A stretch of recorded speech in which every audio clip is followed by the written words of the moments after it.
Welcome, Whiskey fam, to another episode of your hopefully your favorite show, Chief's Whiskey Tasting. Well, before I get started on what we're looking at this week, I just wanted to say I'm sorry for being away for so long. We've been working on a whole lot of stuff that took our time away, but we're back now and we're going to do our best to give you a video once every week at least. So this week, I'm looking at two things. I'm pretty excited about it. Two whiskeys that we're looking at today. We're looking at a Redbreast single. It's a single pot. Yeah, single pot. And then we're looking at Laphroaig. Hopefully I pronounced it right. Laphroaig. And this is from the Islay. It's an Islay whiskey. So we're looking at some of the best whiskeys that you can find in the world, presumably. Now, I've never had either one of these prior to me getting these bottles. I had never had these whiskeys before, but they're pretty good, and I'm going to be looking at them now from a really trying to, give my amateur description or my amateur review of these bottles and what they're like. So now, these are two distinct whiskeys though, so keep in mind, we're not comparing like for like. These are not likes, these are distinct. But the reason why I picked this too is because they both sort of amazed me from a flavor and from a taste perspective, and that's something I wanted to share with you guys. So let's get started with the Redbreast. So this is an Irish whiskey. This is the first time I've ever had an Irish whiskey. Yeah. For someone who drinks a lot of whiskey, I'm sad to say I've never had an Irish whiskey up until this point. And let's just get to the tasting and my review of this whiskey.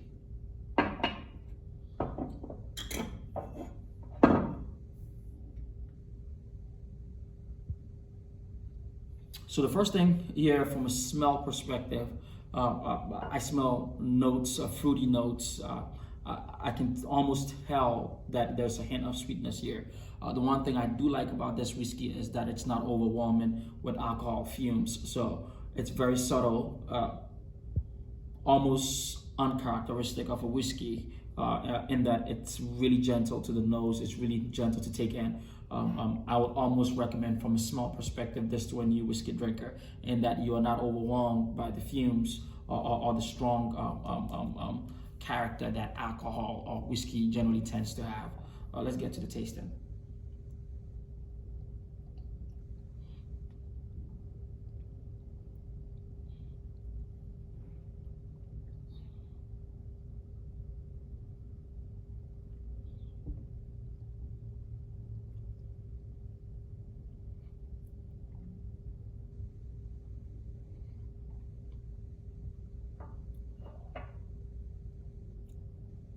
This is a really bold flavored whiskey.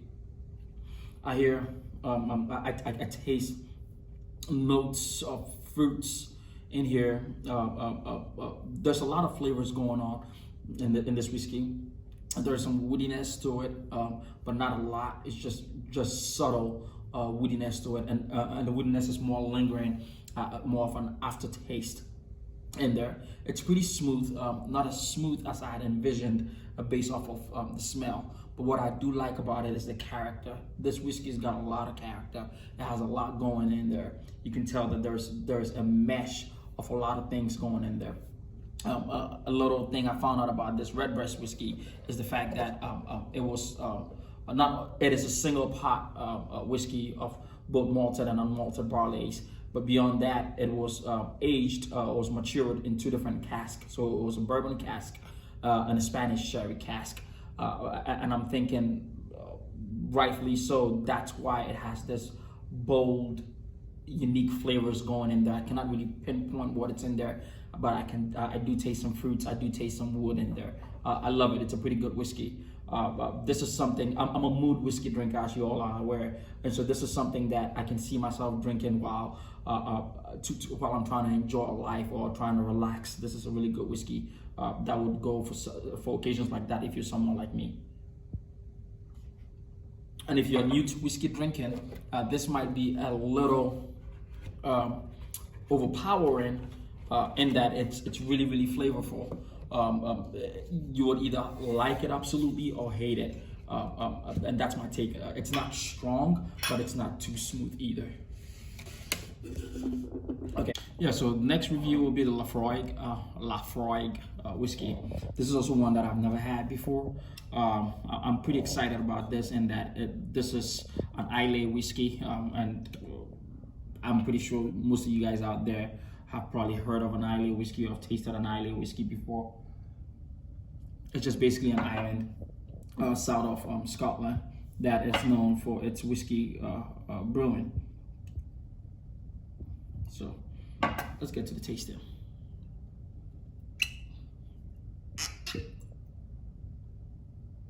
Oh, I smell the peat already. So this is a heavily peated whiskey. Well, not heavily peated, but I can smell the peat from the whiskey, from the fumes immediately.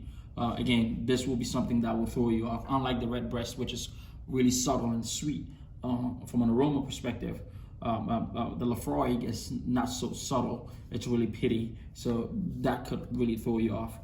My guess is that this is heavily peated whiskey. Let's get to the taste then. Yeah, a lot of peat.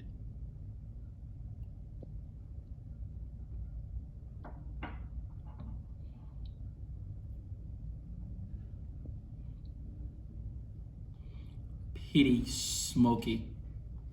2 words to describe it.